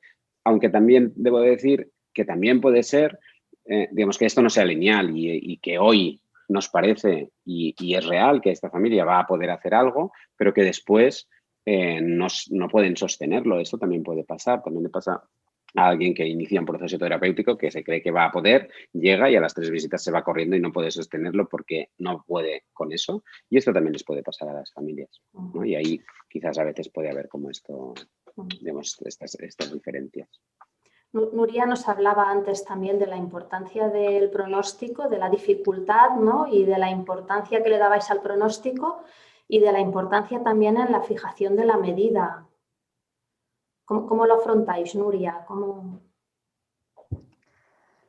Bueno, como la verdad es que es un momento muy complicado, como ha dicho Joan y como han dicho por el chat, nosotros no estamos dentro de las casas de las familias, sino que los conocemos en contextos de entrevistas, en espacios más profesionales. Y claro, muchas veces nos falta, pues entonces, para esto, toda la información que nos pueden dar, sobre todo de los colegios, ¿vale?, donde los niños pasan muchísimas horas, de los servicios de integración socioeducativa, donde participan mucho los padres y ven estas relaciones entre padres y niños. Es a partir de esas informaciones que nosotros podemos organizar y hacer nuestros pronósticos. Y básicamente porque nosotros no estamos directamente dentro del domicilio y a veces también nos pasa, ¿no?, que cuando servicios sociales nos deriva un caso a Leaya, claro, a veces ellos, en aquel momento cuando servicios sociales deriva, están de aquella manera, pero es verdad, ¿no?, que entra otro equipo diferente, a veces hay movimientos, la familia se reestructura, la familia se recoloca, y nosotros también nos encontramos que a veces también difieren, ¿no?, evaluaciones que se han hecho previas a las evaluaciones que a veces nosotros acabamos haciendo, pero como ha dicho Joan, porque las familias, bueno, están en proceso de cambio continuo y entonces estos cambios es inherente al proceso. ¿Y la reevaluación cada 6 meses se hace o es inferior o es superior o no seguís los plazos? A ver, la evaluación se hace día a día, ¿vale? Lo único que es verdad que la legislación nos dice que cada 6 meses estamos obligados como equipo técnico a emitir un informe. Lo que pasa es que a veces no tenemos el tiempo para poder emitir ese informe en ese término, pero la evaluación es día a día. Nosotros acabamos el proceso de estudio, se hace una propuesta, pero al día siguiente se empieza a trabajar con la familia, ¿vale? Por tanto, la evaluación es diaria. Lo único es que tener el tiempo para poder emitir los informes técnicos, bueno, es una realidad que cuesta, la verdad. Tenemos mucho volumen de trabajo y tenemos que poder compaginar, ¿no?, el trabajo con las familias, con poder informar a la administración, con la coordinación con todos los servicios. Y esto es un puzzle que a veces es difícil el engranaje. Hablaríamos otra vez de presupuesto, como en la ponencia de Josep María Tamariz, ¿verdad? A través de los medios de los que disponéis. Bueno, seguramente si tuviésemos más profesionales tendríamos mucho más tiempo para poder dedicarle. Y en relación a la medida, o Maribel, o Beto, o Nuria, quien queráis, comentabais que evidentemente la medida a la que se tiende es un acogimiento familiar, tanto en la ley catalana como ahora con la nueva regulación a nivel estatal, que considera como subsidiario absolutamente el acogimiento residencial, pero en la realidad vemos que es lo contrario. Y por otra parte tenemos un ejemplo como la Casa d'Infants, que quizá es un acogimiento residencial con unas características que tampoco debería ser rehusado seguramente. No sé qué opináis. Bueno, si queréis contesto yo. En principio, lo que sí es cierto todo lo que dices. También es verdad que los números que aparecían en el gráfico, por ejemplo, que hemos planteado, el acogimiento en centro está bastante más disparado y eso también ha sido debido en los últimos años por toda la venida de jóvenes migrantes que han tenido que ingresar en centros, si no quedaba como más parejo al acogimiento en familia extensa. Y por otro lado, comentar que la Casa d'Infants es un recurso que sí, que realmente los centros deberían tender hacia tener esa tendencia a poder intervenir mucho más con las familias y para conseguir, ¿no?, que los tiempos también de ingreso se puedan acortar o podamos al menos saber si realmente esa participación permite hacer cambios, ¿no?, en las capacidades parentales. Pero también hemos de decir que no en todos los territorios contamos con casas de infants. Es una cosa que hablábamos el otro día con Joan, ¿no? Justamente nosotros, por ejemplo, desde el Baix Llobregat no tenemos ninguna casa de infants. ¿Cuántas casas de infants hay? Esto, Joan, te responde, creo que lo ha comentado. Sí. Actualmente hay 15 casas en Cataluña. Pero claro, digamos, la casa de infants, por definición, debe de ser un recurso muy, muy, muy territorial y comunitario, porque si no, claro. Bueno, el tipo de intervención requiere que las familias estén cerca. Así que, pues en el territorio de Maribel no hay una casa, pero en Hospitalet sí, pero eso ya es lejos, ¿no? Independientemente de que haya un tema de frontera administrativa, independientemente de esto, físicamente es lejos y está en Hospitalet. Así que, bueno, pues tenemos casas desde Terras de l'Ebre, Lleida, en el Vallès, en Barcelona y área metropolitana y en Girona. Pero hay territorios sin duda que bueno, pues que es un servicio al que no se puede dar acceso porque claro, no hay, simplemente porque está lejos. Claro. Santiago, no sé si estás leyendo el chat. Se comentaba la importancia de que en estos foros participéis jueces o fiscales por la trascendencia de vuestra implicación en el tema. Y se comentaba también la necesaria especialización cuando se trata de protección de niños y niñas. Sí, bueno, lo de la especialización o ya... formación. Sí, la especialización ya se está buscando a nivel de juzgados de familia. Es decir, se está planteándose que hay una especialización en los juzgados de familia principalmente porque es un tema que realmente conlleva ya un poquito más de control y saber exactamente por dónde van las cosas y sí que es verdad que hay una especialización. Y en torno a que estoy viendo aquí que se me dirigen en torno a los puntos de encuentro, que también que me dicen en el chat, el problema de los puntos de encuentro es la dificultad de los medios. Volvemos a estar en lo mismo. Sigue habiendo dificultades en los medios técnicos, medios materiales para posibilitar esos puntos de encuentro. Evidentemente no hay medios y se terminan los puntos de encuentro. Lo que pasa es que los puntos de encuentro ya veo que es un poquito más diferente de lo que estamos aquí atendiendo. Porque los puntos de encuentro no hay ningún tipo de desprotección con el menor. Simplemente es un punto de encuentro donde se realizan entregas y recogidas. Es que no sé si se está leyendo en el chat. Es porque, claro, el punto de encuentro aquí en principio no tendría que afectar, es únicamente una situación administrativa que como tal. No sé si se está viendo. Bueno, la cuestión, a lo que me preguntaba, sí que es verdad que cada vez hay más especialización en los centros por parte de los órganos jurisdiccionales, pero evidentemente es más complicado que un juzgado de instrucción en alguna determinada localidad. Lo que pasa es que, claro, como el ámbito territorial viene determinado por las capitales de provincias, suelen ser juzgados especializados de familia quienes conocen estas cuestiones. Sí. Tampoco Sí que es verdad que, claro, sería bueno que cuanto mejor, mejor. O sea, cuanto más especializado, mejor. Sí, sí. Bueno, el ámbito de la discapacidad también se está apuntando a la formación de los jueces, ¿verdad? En temas concretos de discapacidad. Sí, familia y incapacidades. En menores también. Familia y capacidades menores, son todos especializados que se está buscando la especialización por lo mismo. Exacto. Exacto. Beth, no sé si quieres intervenir un poco desde tu experiencia, comentando alguno de los aspectos que se ha mencionado. El tema de detección. Yo, Neus, una cosa que un comentario que hay en el chat ahora que habla de a ver si las casas de infantes podrían funcionar un poco como los centros de residenciales de acción educativa.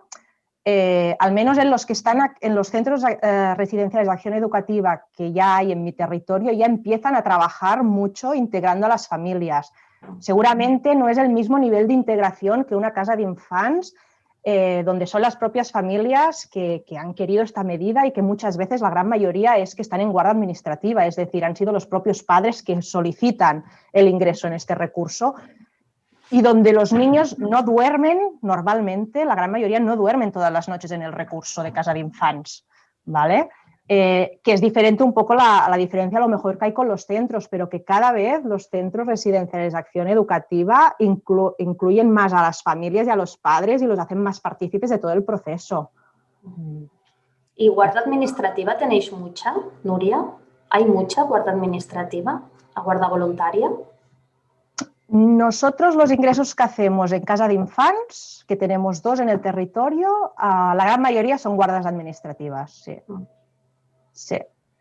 Lo único que, como bien ha dicho Joan, claro, tenemos aquí en el Vallès, hay 2 grandes ciudades, Tarrás y Sabadell, que hay una casa de infantes en cada una y claro, los pueblecitos de alrededor que quieren poder acceder al recurso a veces es dificultoso, teniendo en cuenta de que si los padres tienen que trasladarse a las 8 de la mañana a la casa para poder ayudar a desayunar, a levantar a los niños, claro, esto ya es muy dificultoso. Entonces, bueno, la cercanía que decía Joan es imprescindible. Sí, yo quería comentar ligado a esto que decía Nuria de la cercanía, y lo que ha comentado de los centros de menores, que sí que es cierto que los CRAES están implicando mucho más a las familias en la intervención y se parece en cierta manera un poco, ¿no?, a la intervención de casas de infantes. Sí que es verdad que todo tiene que ver con la cercanía y que a veces puedes tener niños ingresados en centros que están a 50 kilómetros de donde viven los padres, con lo cual va a ser imposible poder realizar ese trabajo. Y me sabe mal porque parece que sea la que esté dando todos los toques negativos y yo soy muy optimista, de verdad que lo digo, pero parece que esté señalando todas las cosas que no van, pero es así.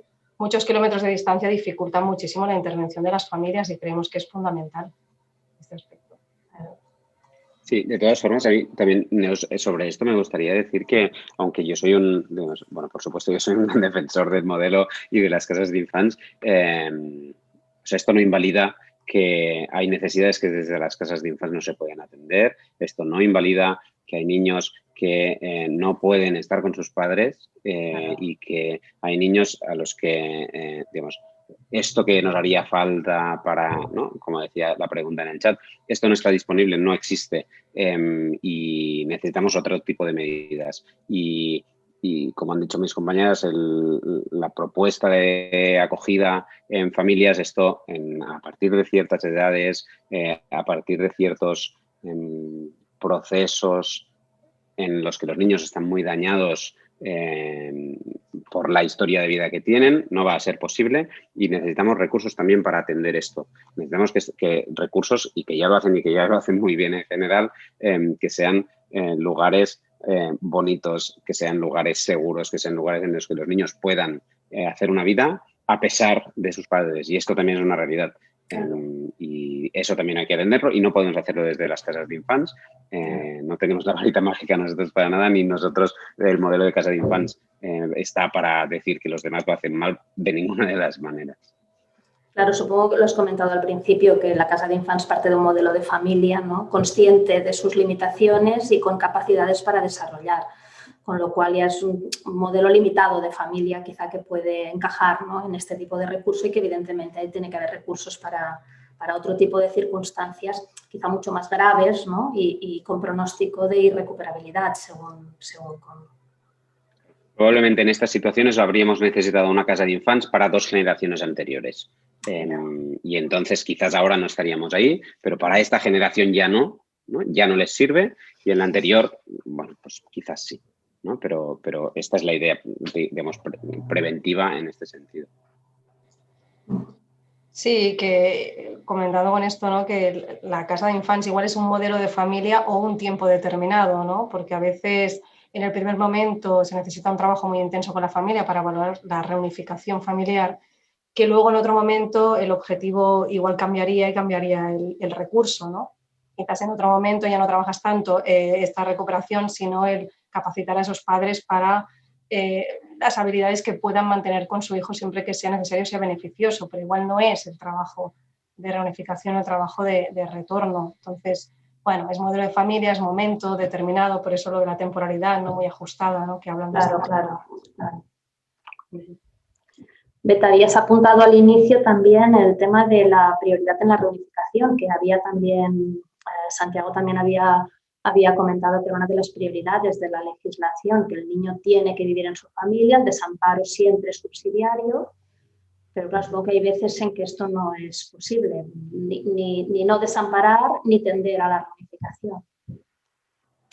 Sí, evidentemente el EAIA siempre tiene como objetivo que si en un momento inicial se valora que hay una situación de desamparo, pero siempre se valora la necesidad de trabajar con esta familia de forma coordinada con los servicios, pero siempre con el objetivo de que el niño esté el menor tiempo posible separado de su familia. Este es un objetivo, si es que no o sea, hay familias que sí que se valora que hay muchas dificultades a nivel de recuperabilidad, pero siempre se intenta el trabajar conjuntamente, trabajar las potencialidades de las familias para conseguir que el niño pueda volver al domicilio. Hay un momento, supongo que Joan también lo comentaba, un momento en que se puede decir que esto no va a tirar hacia adelante y proponer un recurso definitivo ya y dejar de trabajar ya con la familia, con... Bueno. Yo creo que hay momentos y es difícil también esta valoración de llegar a la conclusión de valorar que una familia no tiene posibilidades de recuperar a sus hijos, pero sí que es verdad que tenemos algún caso que dices, bueno, pues tenemos que trabajar para el bienestar del niño, que la familia sea consciente de sus propias dificultades, de cómo estas dificultades están afectando al desarrollo de su hijo y trabajar conjuntamente para que esta medida de protección, en este caso, pues sea lo más adecuada posible para las necesidades del niño y que los padres entiendan esta necesidad de protección. Ángela Aparicio comenta en el chat o reflexiona sobre la importancia de la implantación de los SIS, antes Centre Obert, como alternativa a los recursos residenciales. No sé qué opináis al respecto.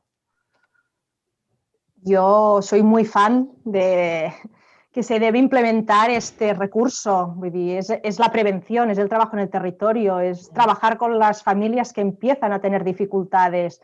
Por tanto, cuanto más recursos estén dirigidos en ese momento, menos van a llegar al sistema de protección y van a necesitar los recursos protectores. O sea que, bueno, imprescindible dedicar y poner todo nuestro esfuerzo en la prevención.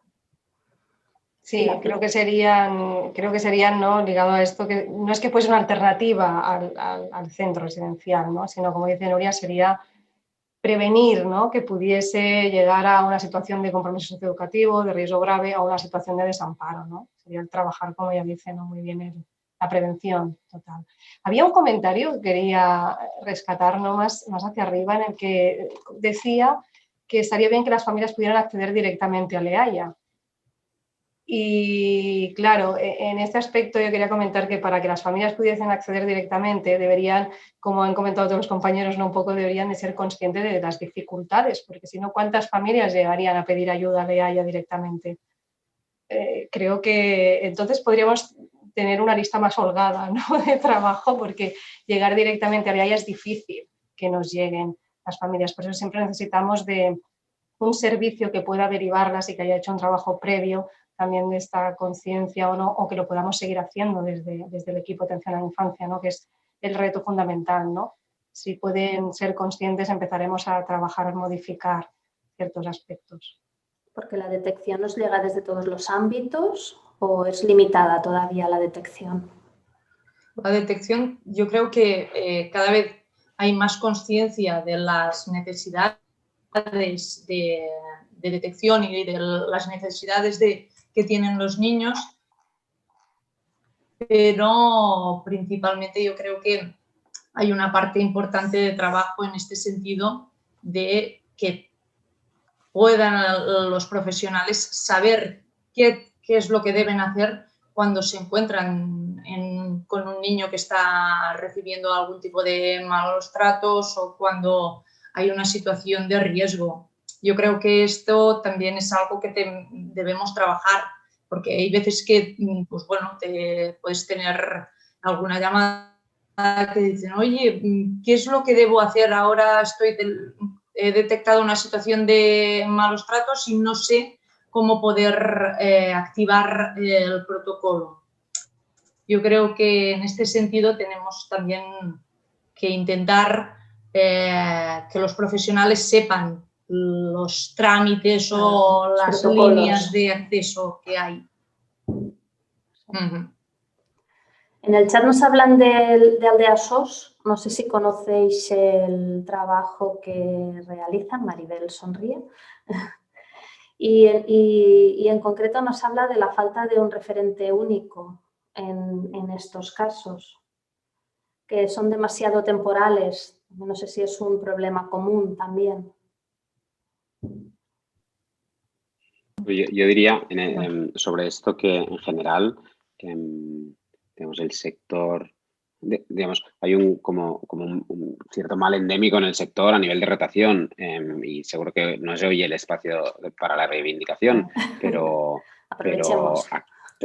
digamos, actualmente las organizaciones que representan a las entidades del tercer sector, como FEDAI, etcétera, etcétera, están hablando y solicitando a la administración que el gap que hay de financiación que tiene que ver con los sueldos y los convenios colectivos y etcétera, etcétera, de la gente, estamos hablando de un gap de más o menos un 20 y mucho por ciento, casi un 30%, que el sector social debería de incorporar, y esto tiene que ver con recursos, pero tiene que ver con las diferencias que hay en los convenios colectivos de los educadores y educadoras o con pues, otros sectores esenciales del estado del bienestar, como es la salud y como es la educación. Y ahí hay una brecha importante. Entonces, bueno, pues esto implica que tener educadores durante no sé cuantísimos años en la misma posición, además en un entorno residencial con la exigencia que tiene, con la exposición